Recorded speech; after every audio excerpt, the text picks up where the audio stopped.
Assalamu alaikum wa rahmatullahi wa barakatuh. Welcome to HealMyTajweed, helping you read. I'm going to give it a few seconds to get confirmation that we're actually live, because sometimes YouTube plays up for my live stream. So if you have any sort of confirmation that I'm live, please write some comments in the chat below, inshallah, and I will reintroduce. The topic for today is 10 reasons not to send your child to madrasa under the age of 7. Not a very popular opinion amongst parents, but this is what we're going to discuss, inshallah. Guys, if you can hear me, please let me know in the comments below. I always have problems with this. I'm going to check my phone as well, because sometimes I do not know why YouTube doesn't work out for my live streams, and I can't see a single evidence I'm actually on live right now.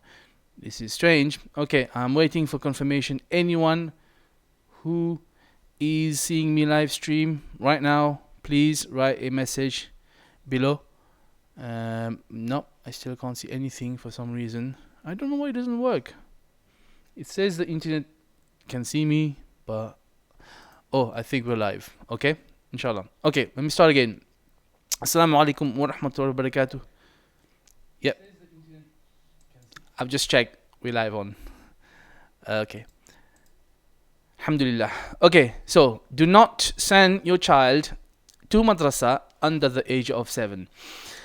Unpopular opinion amongst parents, but not so unpopular amongst teachers, and that might surprise you. I am a big proponent of this concept, and in today's video I'm going to share with you my 10 reasons why you should not send your child to madrasa under the age of 7. Okay, and we've touched on this briefly before.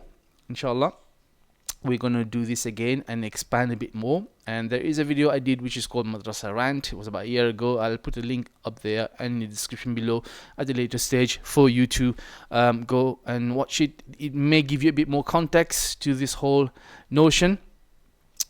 Right, so let me just explain that there are 2 disclaimers here. So number 1, this does not apply to every single child in the world, because there are exceptions to every rule. Alhamdulillah, there are children who Allah has gifted from a very young age, that they are able to absorb the Quran, for example, at a very young age. Even without understanding the words, they can maybe listen and repeat, mashallah, with very good tajweed. And these are, a blessing from Allah. This cannot be ignored. And with anything, there's always exceptions. Everything, there's exceptions. Alhamdulillah. So if you have a child like that and they're gifted, by all means, teach them as early as you can. In fact, you should do that. You should even do them before they're born. There are enough studies to suggest that even in the womb, when a fetus is developing, if you expose them to the correct stimulus, that inshallah this will carry on when they're born, and it will be a lot easier for them to absorb specific types of learning. So by all means, and you cannot get anything better than the Quran. So this is an exception, okay?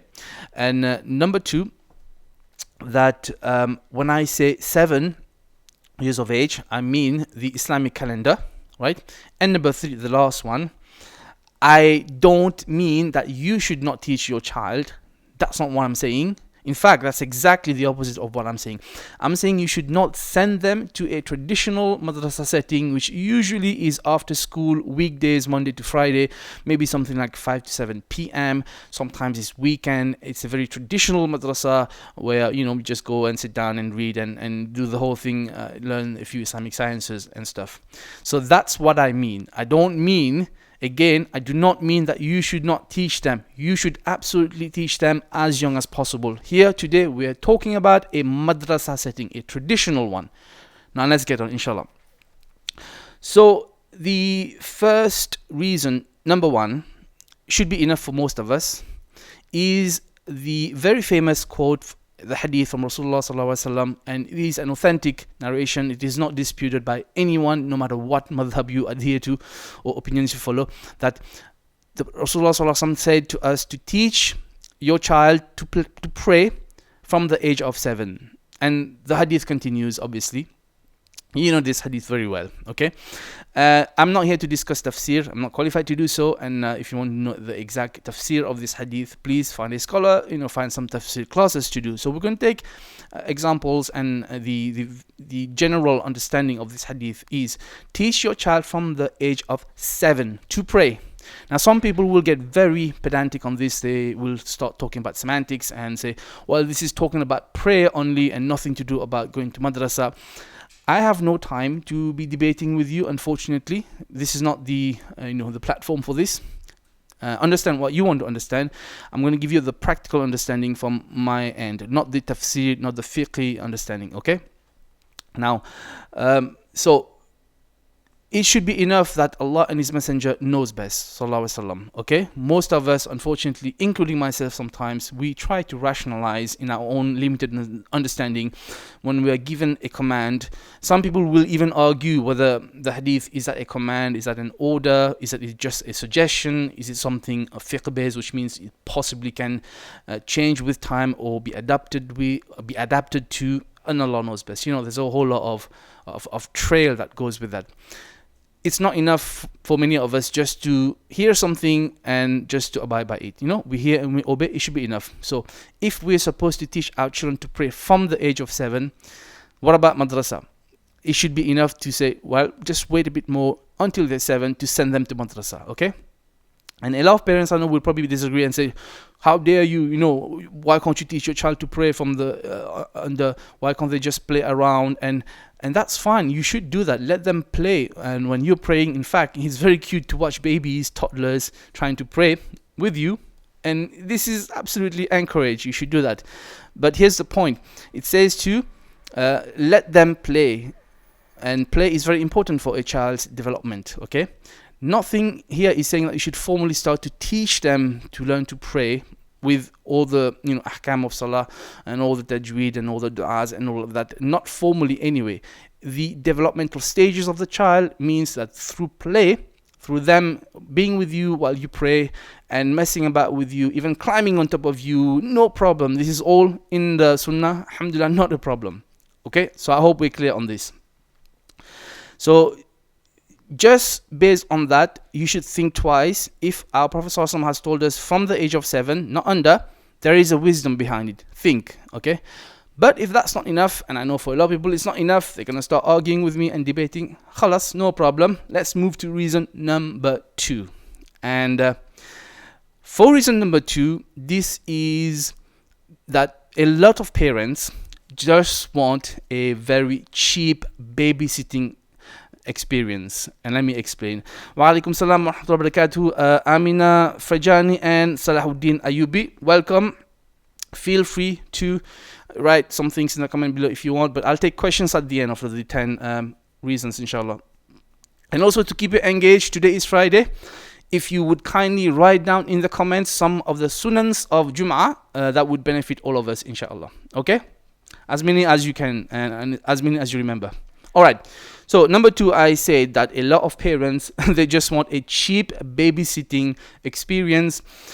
Couple of hours every day, get them out of their hair and give them some free time. And who can blame you? I'm speaking to you as a parent of 4 children whom I've tried to teach from very young age, still teaching. Most of them are teenagers now. So I'm talking from a parent's perspective. Number 2, I'm also talking to you from a student's perspective. I'm a late mature student. Only about 6 years ago I started learning the whole Islamic sciences, including Tajweed. So, and then number 3, I'm also talking to you from a teacher's point of view, having taught children and adults both locally and online for the past 6 years. So I'm talking from all these experiences combined, plus having discussed with a lot of teachers. So when I say to you, number 2, that a lot of people, a lot of parents, they are just looking for a cheap babysitting experience, it's reality for many people, okay? I can't blame you, because as a parent myself, sometimes I look for a way just to get a bit of time away from the kids, just to have some respite. Who can blame us? The problem with that, we think we can just, maybe kill 2 birds with 1 stone by sending them to a madrasa, and also it's a cheap babysitting, payment. Then we are sorted, but we overestimate or underestimate the Islamic aspect of it. We are sending them more for the babysitting, facility. If that's the case, understand one thing. I, for example, and many teachers I know, we are not babysitters. We are, in theory, trying to be educators, Islamic educators, right? So the premise, the intention there in and of itself is wrong. It is a problem from the start. You sending because you want babysitting, and we are not babysitters. Now, saying that, if you want babysitters, right, then employ a babysitter, or ask, or make sure with the madrasa you're sending them to that, look, you want a babysitting experience. Then they will give you that, including myself. If you want a babysitting experience, of course, I'll try to see if I can accommodate in our madrasa, but you're not coming or sending your child to learn Islamic education. You're coming for a babysitting experience, and you will get charged babysitting rates, which is a lot more expensive than madrasa rates, the normal one at least. When you break down per hour how much it costs to send your child to a madrasa, it is very, very little per hour as compared to getting charged for any childcare. And a lot of parents who work, this, childcare is very expensive. Okay? I know it's not popular. I know a lot of parents will disagree with me. Fine. And again, I'm not saying every parent is like this. I'm saying I have met, and a lot of teachers have met, this kind of attitude where you can very clearly see they will say the right things just to get the child into the madrasa.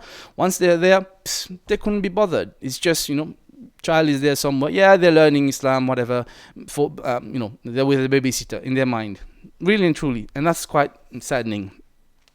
So that was number 2. Reason number 3, and here, from the age of whether it's 3, 4, 5, or 6, okay. Physically, a child is too weak to be able to withstand another session of education after their main schooling. Most children will be going to madrasa in the afternoon or in the evening after a full days of school, okay? Some will also do during weekends. Whether it's after school or weekend, on some level, it's probably better during weekends. Weekend classes are slightly better for this, but it's not excluded from this reason number 3. In this country, for example, in UK, unfortunately, we have such a sedentary lifestyle. We have such an easy lifestyle. We have a lazy lifestyle more and more. And it's not the same in other parts of the world, not everywhere. But whenever there is more modernization and more technology, we become very, very lazy. The adults do, the children certainly do. And we have this ethos, unfortunately. We sometimes close our children in a bubble, and we make them far too comfortable and way overboard, which means any little extra work becomes a huge problem. It becomes a mountain of work to overcome. The kids at that age, they are not physically able to go into an education setting because they're passed out. They literally, they can't handle it. They have no physical energy left. Worse now, in a couple of days, on Sunday, whatever it's going to be, the 27th, I believe, the clock goes back 1 hour for winter in the UK. That's even worse. Most madrasas operate about 5-ish to 7-ish. I will tell you, kids that age, 3, 4, 5, 6, whatever, they are asleep in the madrasa. They come and they're like passed out completely, and there's no waking them up. Now you tell me, as a teacher, as a madrasa, especially madrasas which are overcrowded, are we supposed to now also make sure these kids are not asleep? And when they're asleep, are we supposed to go and wake them up and then get them back into shape? Is that our duty? Or is it your responsibility as a parent that you have sent them to school? Fair enough. And now they're tired. And sometimes you lots, are dragging your kid, whether they have energy or not, to a madrasa where they're just going to go and sleep. They should just stay home and sleep, because no learning is happening while they are asleep there. All right? Okay. Reason number 4. Okay. And that comes... reason number 4 is, apart from the physical ability, which they don't have, the exhaustion, now we're talking about the mental / psychological / literary ability. They are not mature enough to undertake serious Islamic studies. Because, for example, the way I teach, it's not kind of messing about. It's not, kindergarten stuff. It's not drawing and that's not what I tend to do. And I know a lot of madrasas do not do this. Some madrasas do. Some madrasas will have a section whereby you have very young children and it's dedicated for that, which is fine. But most are not equipped to be able to do this kind of teaching and learning. I certainly am not. I'm putting my hands up. So if you're going to send your 3-year-old, 4-year-old, 5-year-old child to me, for argument's sake, I don't even know how to teach what I'm teaching to the other children from age of 7, because the lessons that we give are geared from that age and above. Again, you go back to the hadith of Rasulullah sallallahu alaihi wasallam. There is a reason why children from 7 years of age are more mentally able to deal with being taught how to learn to pray. There's a reason for that. This is in creation, right? Remember, there are exceptions. So no, they are not able to deal with it. It's too much for them, okay? And the lessons that are given to them just goes over their head. It doesn't get absorbed, and it requires a special technique to teach and learn, which most madrasas don't have, unfortunately.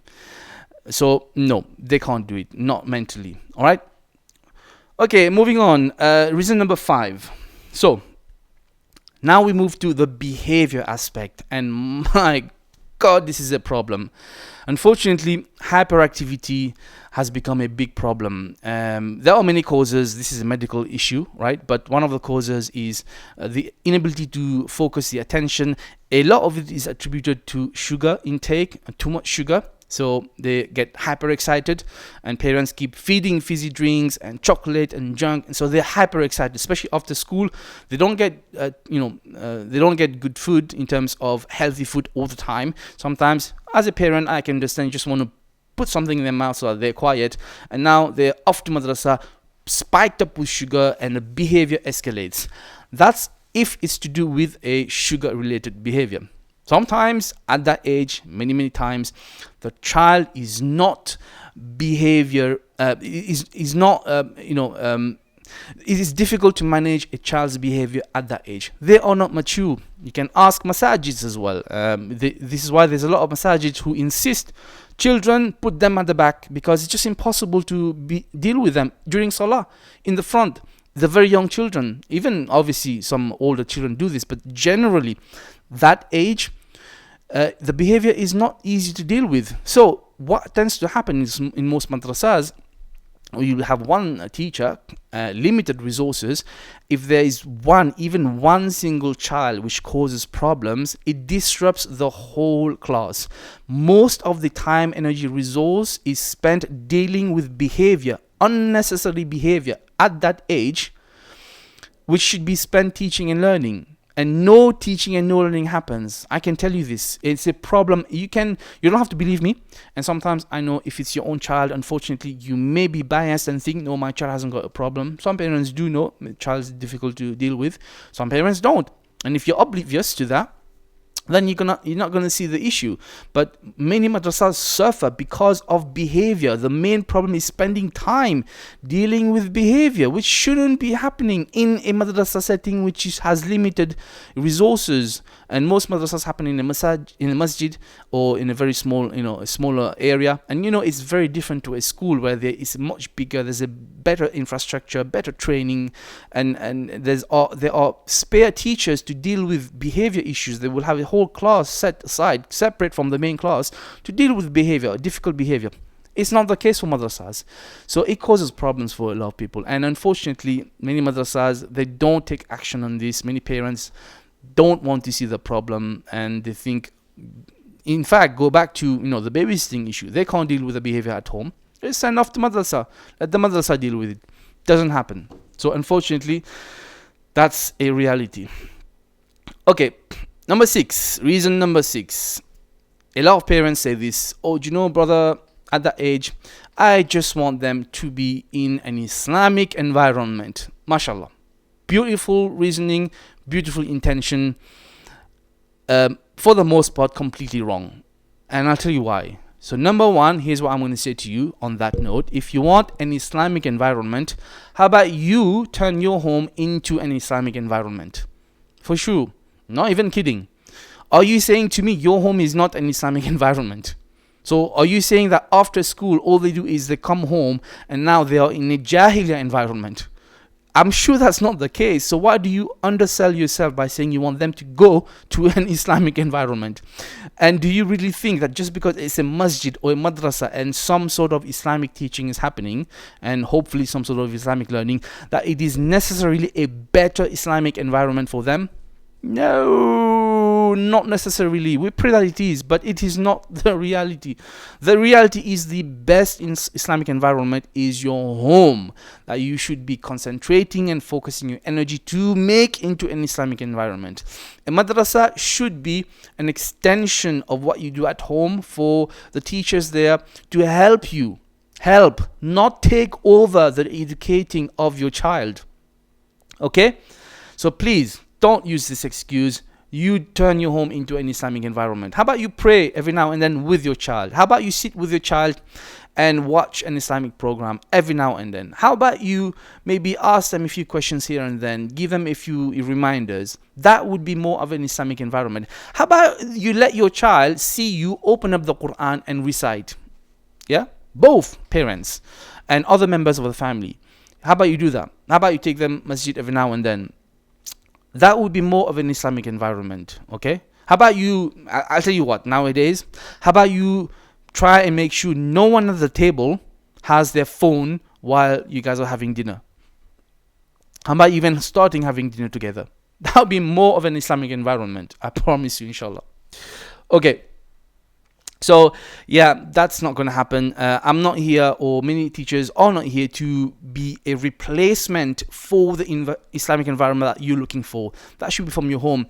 Do you know, when I've been teaching, I have stood at the door, for up to 2 years in a row, telling the same child and the same parent, please right foot in, please assalamu alaikum, please bismillah, please. I can't believe, even eating and drinking. Drink with your right hand, eat with your right hand. So after 2 years, I'm still telling the same child and the same parent. And I look at the parent and I say, why does he still not know to start things with the right hand, right foot? 2 years, same person. Not one person, repeatedly. Unbelievable. Do you think I can correct this at home? Of course not. I mean, do you think I can correct this in madrasa? No, that's your duty. Okay, barakallahu feekum mughal inshallah. Feel free to agree or disagree. I don't mind. I'm just sharing my experience. Hopefully, inshallah, if I'm wrong, I'm wrong. But this, you can speak to other teachers as well, inshallah. Okay? Right, reason number 7. And that's a biggie. Toilet training. Oh my God. When we assess students for madrasa, obviously before I used to take young students, and we used to ask them one of the first questions, are they toilet trained? And every parent will say, of course they are. We end up having problems with not only they do not obviously wash themselves properly after going toilet, 2, they make a mess in the bathroom. 3, many of them are holding things in for many reasons, and they end up making a mess on the floor where everyone is supposed to pray. And that is a problem. And that age is a problem, okay? And I understand there are possibly medical issues, and I'm not talking about that because this is also an exception.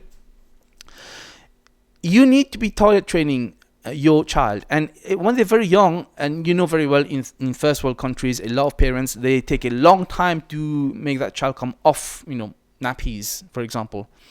So that is a problem.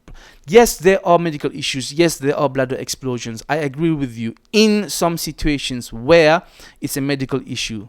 But for the most part, if there is no medical problems, and you have to get that assessed, most child, I will tell you, after school, they are drinking things they shouldn't be, like fizzy drinks. They're increasing some sort of fluid content that is going to make them want to, burst out. Because many people will come to that afterwards. They do not prepare for coming to madrasa. No toilet, no wudu, no preparation of hurry, go, and then bursting at the madrasa. That's what happens. So no, not the exception. Of course, there are medical problems, and if there is, you should speak to the teacher. I'm sure they will understand. But school knows this very well, and this is why a lot of schools, primary schools, secondary schools, they do not allow for toilet breaks until it's toilet break time, which is very, very clearly identified. And that is obviously they have a 6-hour schooling time, but madrasa 2 hours. Parents and children should understand.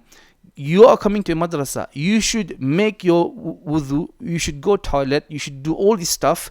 You should not be over drinking excessively. Yeah, you can bring some water with you in the madrasa and control. Because as soon as kids used to come in the madrasa, they walk in. Oh, sir, I gotta go toilet. So why you can't? You have to go toilet, and then we'll come to this. After they go toilet, it's a mess. It's a problem. So come on. And again, remember, we're talking here about young children who are not to that level yet. This is why I'm saying don't send them, because there's a lot of issues about this, issues of security, issues of safety, and you know that a lot of madrasas, they are supposed now to have these security measures in place, but it's a risk assessment problem for children, young children. It's a vulnerability issue as well. Who is going to look after them in the toilet if they're not properly toilet trained? Who's going to go there and make sure they've washed their hands and they've done their wudu to be able to come back and touch Islamic books, the Quran, for example? That's a problem. Okay, now let's move on to reason number 8.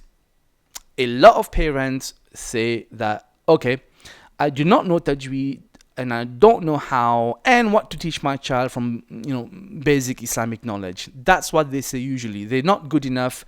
They don't know basic stuff. They don't even know Arabic alphabets, and so that's why they don't want to teach their child, and they will send them off at an early age.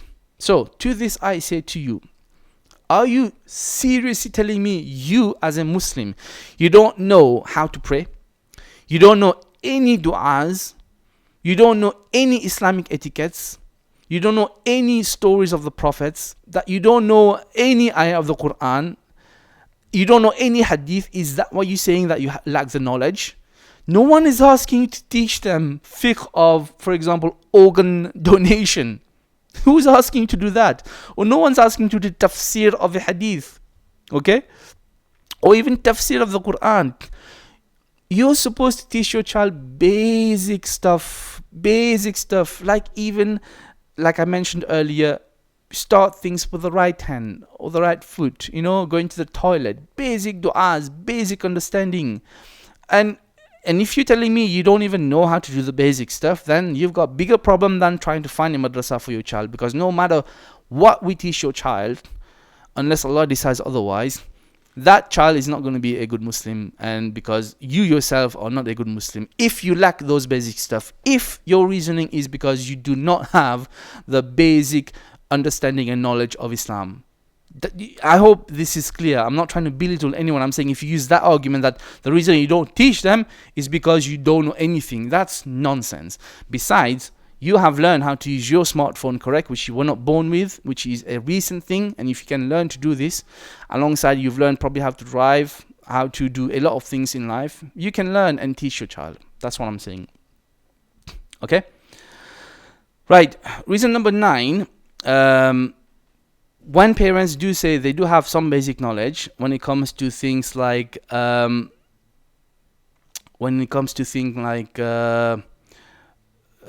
good their tajweed is, for example, they say usually that their tajweed, they will say, my tajweed is not good enough and I don't want to teach my child the wrong thing. Okay? Which is a fair assumption. I'm not going to dispute that. But here's the problem. If your tajweed is not good enough, you're telling me that you yourself do not know how to recite the Quran with good enough tajweed, which means you're making mistakes in your recitation. Now, we're going to switch that to you. Now, you've got a problem. You're telling me you do not know how to say A'udhu Billah and Bismillah, and you do not know how to recite Surah Al-Fatiha without mistakes, which is a big problem for you now.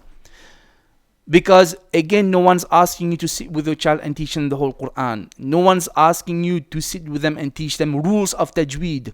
No one's asking you to teach them hifz, because you probably are not qualified in any of this. But you should yourself know Tajweed on a basic level, at least not to make major mistakes, so you can teach your child from an early age. That is not an excuse. This is a pure excuse. This is nonsense, especially today. Especially the fact that we have so many online facilities, there is so many resources, so many lectures, so many talks. And I know that most massages I've come across, they do make an effort to organize courses locally. Sometimes it's free, sometimes it's paid, whichever. People just don't turn up. I will tell you for a fact that alhamdulillah, Allah has given me the facility to offer courses to parents of my students, which I have done numerous times. I have offered courses to the parents of my students for free.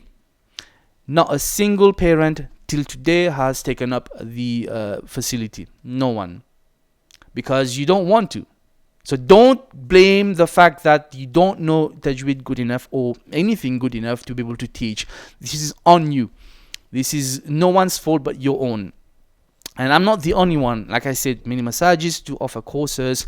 I even said, because alhamdulillah, because I'm on YouTube and from the tech channel as well, I like the online facility. I always say you should make use of it. I've offered the course online as well to many parents. Doesn't happen. The only time that I actually got some people to come and study some Tajweed was during a couple of Ramadans. I offered a free taster course, which some people turned up. Not the parents of the students. None of them turned up. Other strangers turned up. Those who wanted to learn. And then two brothers, mashallah, last time they did come, but they were not parents. Both of them. One was a parent, but and mashallah, that's an exception. There are, like I said, always exception. But he was not a parent of a student of mine. He's just a parent, has children, But none of the parents. And again, I'm not trying to directly accuse or blame the parents. I'm giving you a reality check here. That excuse you have of not knowing good enough Tajweed, this is just your excuse. This is not a valid excuse. Okay? Alhamdulillah. All right. And reason number 10, last one, hopefully we'll take some questions of this inshallah, is the big one, the huge one, which sometimes I'm guilty of as well. I'm just too busy. I do not have the time. Subhanallah Azim, the biggest lie we can tell ourselves. We need to stop this. We've got nothing but time. If Allah takes your time away and mine away, what happens? Exactly, you drop dead. That's when you don't have time. You are finito. Doors closed. Until then, you have nothing but time. What you lack is, like me sometimes, is a proper management of your time. 2 weeks ago in the new place, I was jogging down a log of my day. I started 6 in the morning, finished 10 at night time. So, a decent, 18 hours, something like that, or 14, 16 hours, whatever long it is, yeah? And I was busy. I was doing stuff.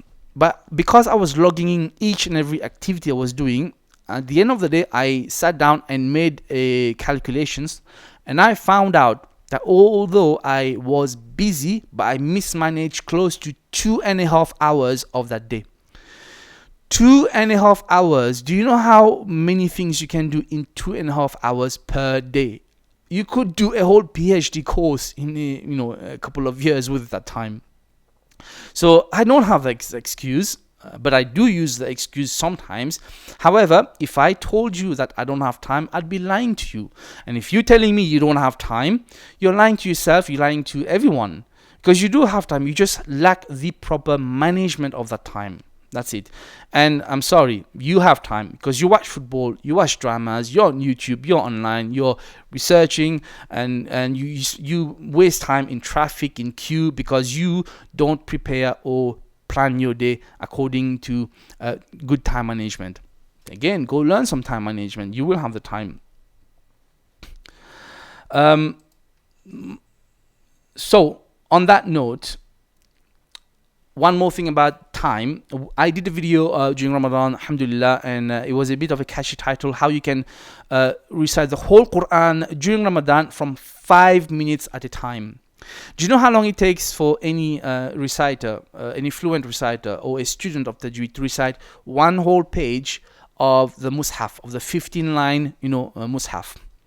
One whole page.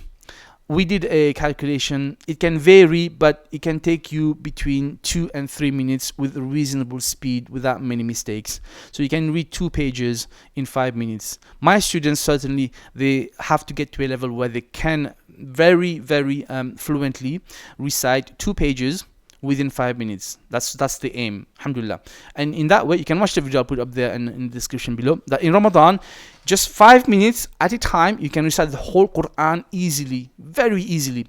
And if you don't know Tajweed, if your fluency is not good enough, I've mentioned in that video, you listen to a reciter of your choice. They will recite, you repeat with them, and the more you do, the more fluent you will get. 5 minutes, and that's the whole point. When I say to you, I misused 2.5 hours, I don't know how long you misuse. You can do your own calculation, but no one's asking you to spend an hour with your child per day. Obviously, no one should ask you to do that. That's between you and them. But what we're saying is, I'm sure you have 5 minutes to ask your child, come on, let's do the meaning of Bismillah. Let's show me how you pray quickly. Let me teach you a dua. Let me tell you about the Prophet ﷺ, his childhood. You can look up something within 5 minutes. You telling me you don't have 5 minutes? Really? Do you remember that Allah prefers the actions which are small but frequent? Correct? I'm not the one saying this. Correct or not? This is very famous. So no, that's not an excuse, and I'm sorry, but if you are going to come and tell me, and I have had so many parents begging, oh, I don't have time, brother, I will tell you honestly, if you don't have time for your child, I don't have time for them neither. I'm sorry, I have children myself, I have a responsibility, so I can't. You don't have time, you can't find time, whatever your excuse is. Why should it be my responsibility just because you're sending them to me? No, I'm sorry, time is very precious. I don't want to waste it. Because you certainly don't want to use yours for your child. You expect me to do it. Not going to happen. Okay. And last, as a bonus reason, okay, there's a problem with the fact that you want to send your child so early to a madrasah. Because out of desperation, whatever your situation is, and I'm not saying again that you have an easy life. No one has. Everyone has problems. And child, raising your child is probably one of the biggest fitna we can have in this modern day and age. With all the problems, it's getting worse and worse by the day. I concede all of that. I am a parent. I've told you, I suffer, I struggle. Me and my wife, we have terrible problems, probably more than you think. Just because we're trying to study and teach, that doesn't mean we're excluded from all the problems of raising a child. But when you are just sending your child blindly at that age because you've got better things to do, whatever your understanding of better is, then what you're doing is you don't care about the quality of the place you're sending them to. You don't care about the teacher to student ratio, about whether even the teachers there, are they qualified or able to even teach what needs to be taught. Because you are going to put a blind eye. You just want cheap babysitting, get out of your way, done, and you've done your part. You're sending them. Nah. And that creates a problem. That creates a domino effect, because the madrasas, unfortunately, many of them, they just want, some of them, they've told me, no names, bums on seats. They just want to fill up the space. Whoever comes to teach, whatever the lessons, and the problem, there is a rapid turnover of teachers who are never consistent and don't maintain continuity. The teaching is almost non-existent, the learning, and when I hear them, how they recite, and when I hear, and that's the teachers, not the students, how the teachers recite, the qualification is not there, the knowledge is not there. Not everyone, I'm talking about whether there's problems. And then obviously those who do have the knowledge and qualifications, because of the overcrowded number of students in the madrasa, the quality of teaching doesn't get passed down. Numbers. So you're not going to have that. And also a lot of people just stick to the very traditional method, which works on one-to-one, not in a big class. That's a big problem. So you create that situation where you're sending them early, you're creating a demand, and masajids unfortunately feel the need to meet the supply. In the end, what ends up happening is what I've said before, and many teachers have agreed. Alhamdulillah, you may disagree, that's fine. 90% of teachers, imams, and students of Tajweed do not even know how to recite A'udhu Billah properly. Unfortunately. So that's what's happening, and like I said, we've discussed this before. So let's conclude this, and we'll take some questions and some updates, inshallah. What I'm saying to you is, think before you want to blindly, out of desperation, send your young child to a madrasa under the age of 7 for all the 10 reasons I've mentioned. If you have other reasons, please jot them down. I'm sure there are other reasons, and if you disagree, you have the right to disagree, not a problem. But I hope you're not just disagreeing because of your unique situation, which I've clearly disclaimed. You may have an exception under your hood, which is fine. I'm talking majority of the case. That's the problem, okay? So think twice before you want to send them early. Consider spending some time. Part of their upbringing is you spending time. You are the best teacher. There is no way I or anyone, no matter how good of a teacher we can be, subjectively or objectively, there is no way a teacher can ever replace a parent.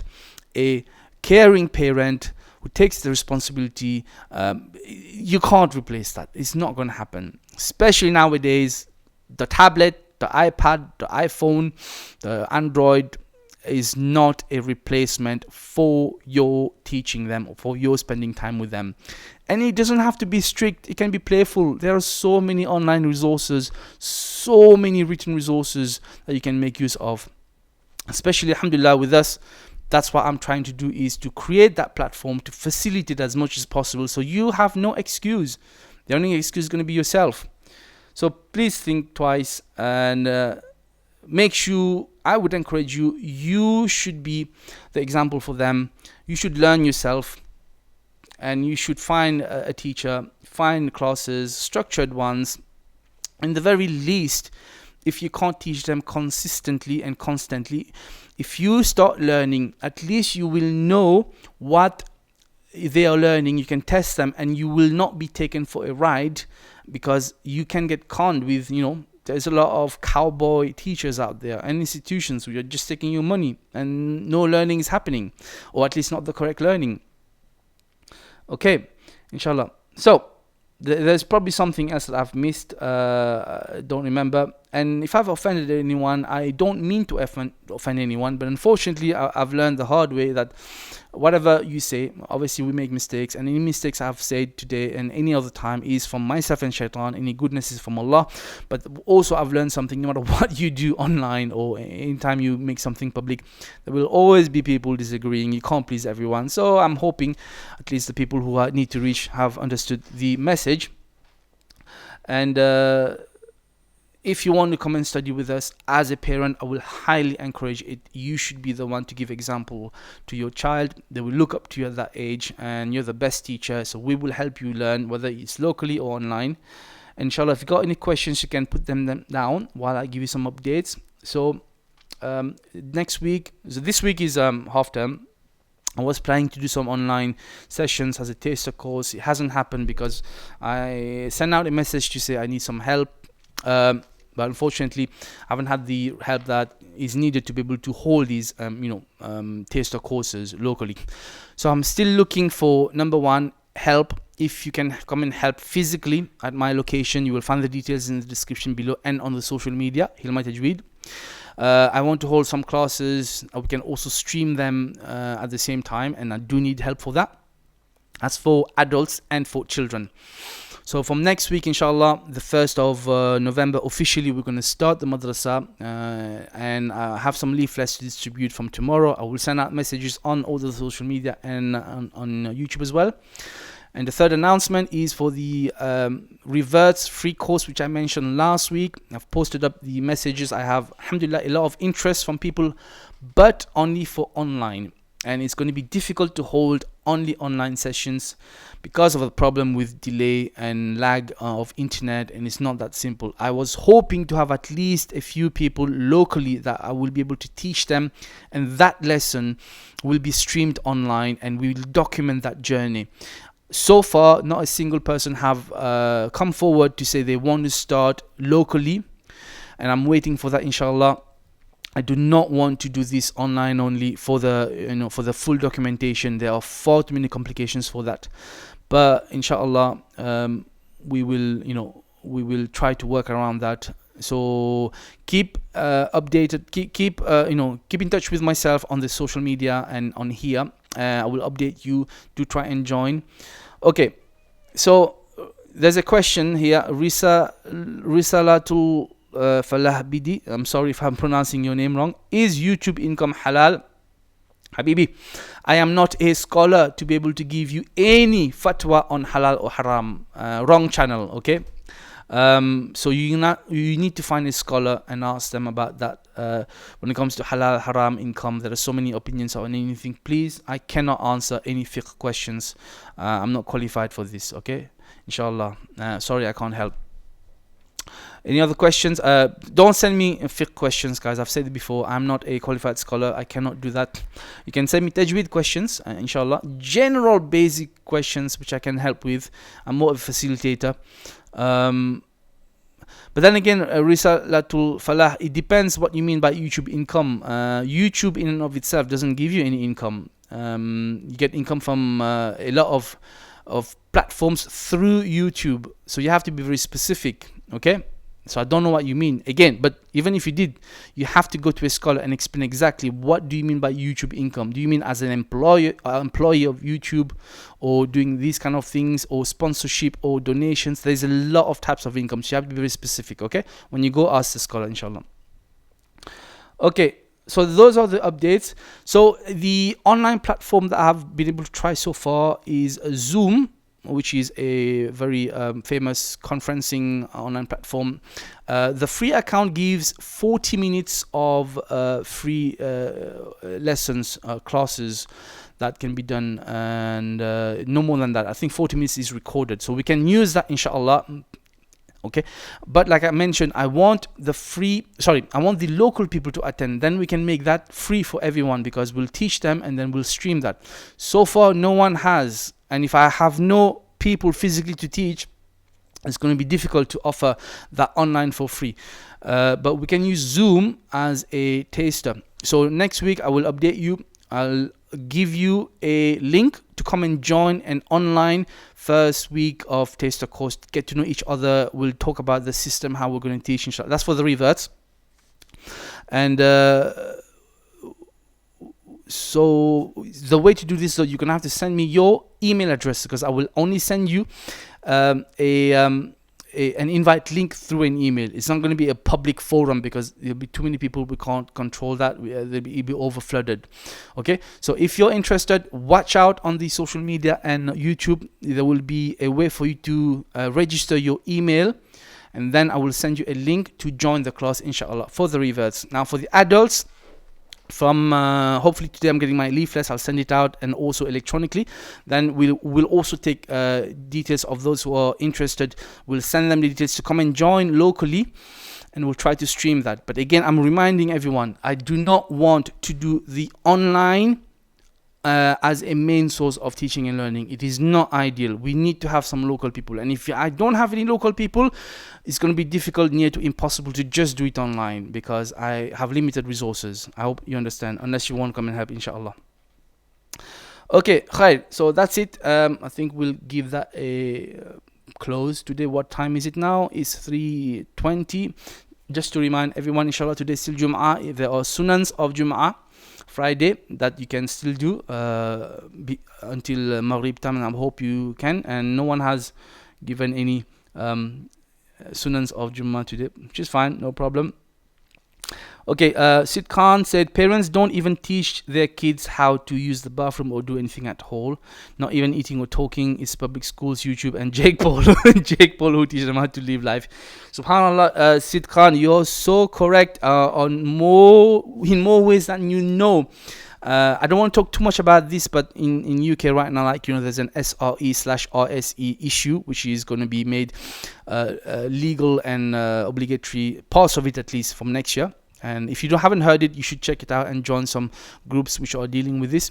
One of the reasons I heard some MPs say, the reasons they decided to do this is because they said, according to them, rightly or wrongly, this is just a fact, according to them, parents have chosen to distance from basic teaching and learning, including, the adult education of the, adult nature, which is why the report that they did, the public report, apparently found that more parents have distanced them away. They have relinquished that responsibility, which is why the state now wants to take over responsibility of teaching those adult themed education, make it mandatory for young kids at school from as early as primary years of school.